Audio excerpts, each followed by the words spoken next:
एक ट्रेन, दो दुल्हनें और एक बड़ी गलती।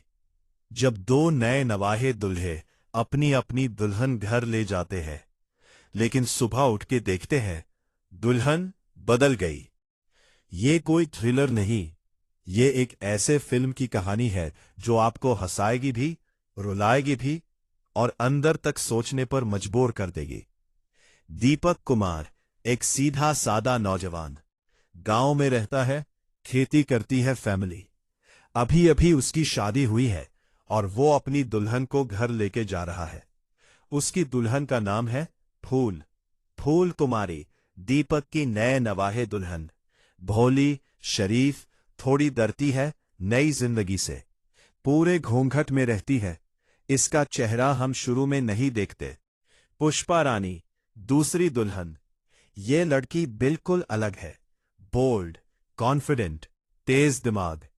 इसके सपने हैं, वो आगे पढ़ना चाहती है, लेकिन उसकी शादी एक ऐसी जगह हो गई है जहां वो खुश नहीं। प्रदीप, पुष्पा का पति, एक ऑर्डिनरी आदमी जो अपनी दुल्हन को घर लेके जा रहा था। मनोहर श्याम, एक और इम्पॉर्टेंट किरदार जो बाद में आता है। इंस्पेक्टर श्याम मनोहर। ये भाई साहब वैसे तो पुलिस इंस्पेक्टर है, लेकिन काम में थोड़ी फ्लेक्सिबिलिटी है इनके। फिल्म का एक फनी और इम्पोर्टेंट कैरेक्टर मंजू माई, एक चाय वाली औरत जो स्टेशन के पास काम करती है। ये कैरेक्टर बहुत छोटा लगता है, लेकिन बहुत बड़ा रोल होगा। ट्रेन वाली रात गलती हो गई तो सीन ये है, दीपक अपनी नवाहे दुल्हन फूल के साथ ट्रेन में बैठ के घर जा रहा है। ट्रेन बहुत भारी है, विवाह सीजन चल रहा है, मतलब बहुत सारी दुल्हनें हैं एक ही ट्रेन में। और यही प्रॉब्लम है, सब दुल्हनें एक जैसी लग रही है, लाल जोड़े, घूंघट। रात हो जाती है, ट्रेन रुकती है एक स्टेशन पर। दीपक बाहर जाता है पानी लाने या कुछ और काम से। जब वो वापस आता है, ट्रेन चल देती है। वो किसी तरह ट्रेन में चढ़ जाता है, लेकिन भीड़ में वो गलत दुल्हन के पास बैठ जाता है। घूंघट की वजह से उससे पता नहीं चला। दूसरी तरफ फूल, दीपक की असली दुल्हन, ट्रेन में अकेली रह जाती है, एक अलग कंपार्टमेंट में, और ट्रेन आगे निकल जाती है। सुबह होती है, दीपक घूंघट उठाता है और एक अलग लड़की का चेहरा देखता है। दोनों शॉक में है, दुल्हन बदल गई। दो अलग कहानियां शुरू होती हैं। वन फनी, ऑन, मातिया। अब फिल्म दो ट्रैक्स पर चलती है। ट्रैक 1, दीपक और पुष्पा। दीपक के घर में पुष्पा आ जाती है, लेकिन दीपक को पता है ये उसकी दुल्हन नहीं। वो पुष्पा को घर में रखता है और अपनी असली दुल्हन फूल को ढूंढने निकलता है। पुष्पा, जो बहुत स्मार्ट है, वो सिचुएशन को समझती है। वो दीपक के घर में टेम्पररीली रहती है, लेकिन वो बार बार एक ही चीज करती है, पढ़ाई। वो सीक्रेटली पढ़ाई चाहती है, आगे जाना चाहती है, लेकिन उसकी शादी और घर ने उसे रोक दिया था। दीपक के घर में अकेले होने का वक्त मिलता है और वो पूरी ताकत से पढ़ाई शुरू कर देती है। फूल अकेली। फूल ट्रेन में अकेली रह गई, अजीब स्टेशन पर उतर गई, नया शहर, कोई जाना पहचाना नहीं। वो रोती है, घबराती है, लेकिन फिर उसे मिलती है मंजू माई। मंजू माई, वो चाय वाली औरत जो स्टेशन के पास काम करती है। वो फूल को अपने साथ रख लेती है। मंजू माई एक स्ट्रांग औरत है, अकेले जीती है, अपना काम करती है, किसी का मोहताज नहीं। फूल उसके साथ रहने लगती है और धीरे धीरे यहां कुछ बदलने लगता है फूल के अंदर। अब आता है हमारा फेवरेट कैरेक्टर, इंस्पेक्टर श्याम मनोहर। दीपक ने मिसिंग दुल्हन की रिपोर्ट दर्ज कराई और ये केस आया इंस्पेक्टर श्याम के पास। इंस्पेक्टर साहब का काम का अंदाज थोड़ा यूनिक है।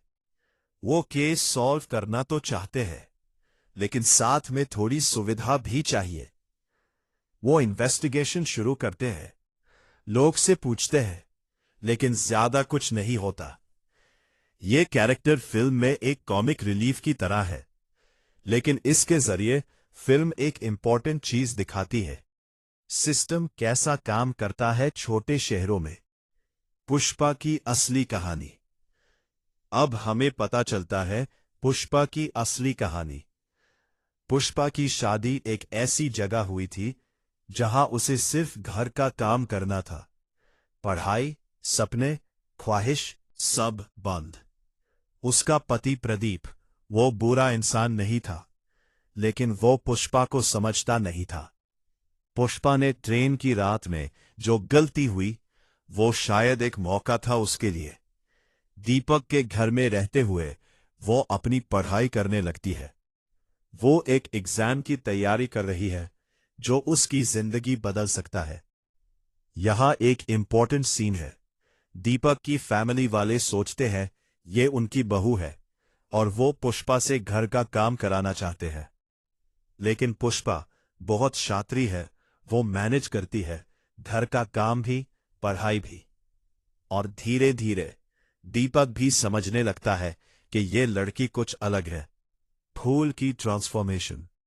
दूसरी तरफ फूल मंजूमाई के साथ रहते हुए फूल पहली बार एक ऐसी औरत को देख रही है जो अकेले जीती है, अपने दम पर। मंजूमाई को किसी मर्द की जरूरत नहीं, वो अपना चाय का धंधा चलाती है, अपनी मर्जी से जीती है। ये सब देख के फूल के दिमाग में कुछ जगता है। फूल पहले बहुत डरती थी, हर चीज में दूसरों का मुंह तकती थी, लेकिन अब वो अपने लिए सोचने लगती है। वो पूछती है, मैं क्या चाहती हूं? HTI। जब तक तुम खुद अपनी वैल्यू नहीं जानोगी, दूसरे भी नहीं जानेंगे। ये लाइन फिल्म की सोल है। दीपक की तलाश जारी। दीपक, वो बंदा जो सच्ची मोहब्बत करता है फूल से। वो हार नहीं मानता। वो गांव गांव जाता है, लोग से पूछता है, फोटो दिखाता है, लेकिन फूल का कोई पता नहीं। एक सीन में वो टूटता है और रोता है।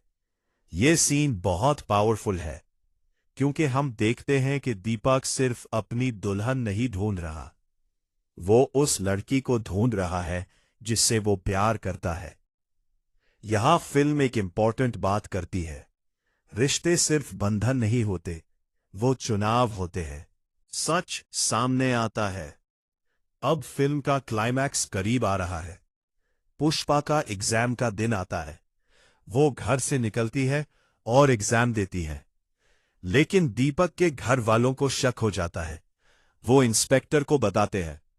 इंस्पेक्टर साहब इन्वेस्टिगेशन करते करते एक जगह पहुंच जाते हैं जहां उन्हें फूल का पता मिलता है। और एक बड़ी ट्विस्ट, पुष्पा का पति प्रदीप, जब उससे पता चला कि दुल्हन बदल गई, तो वो भी ढूंढ रहा था, लेकिन वो फूल को लेके जाना चाहता था, गलती से। सब लोग एक जगह इकट्ठे होते हैं। फूल और दीपक आखिरकार मिलते हैं। एक इमोशनल रियूनियन सीन। और पुष्पा, उसका एग्जाम रिजल्ट आता है, वो पास हो जाती है। एंडिंग। फिल्म का एंडिंग बहुत सैटिस्फाइंग है।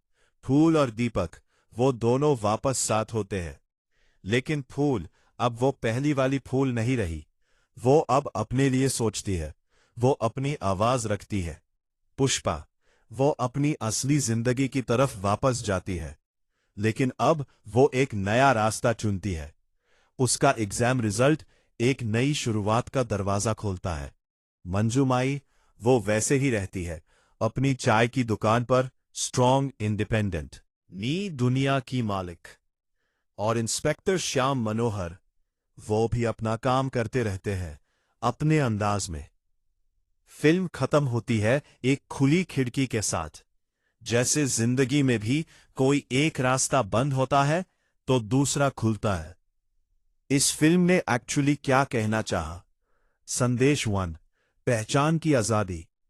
घूंघट सिर्फ कपड़ा नहीं, वो एक सिंबल है उस सिस्टम का जो औरतों की पहचान छुपा देता है। फिल्म कहती है हर औरत की अपनी एक पहचान होनी चाहिए। संदेश 2, सपने छोड़ो मत। पुष्पा का कैरेक्टर दिखाता है, चाहे कोई भी हालात हों, अपने सपनों को मत छोड़ो। पढ़ाई, काम, ख्वाहिश, ये सब औरत का हक है। बड़ी कहानियों के लिए बड़े बजट की जरूरत नहीं, सिर्फ सच की जरूरत होती है।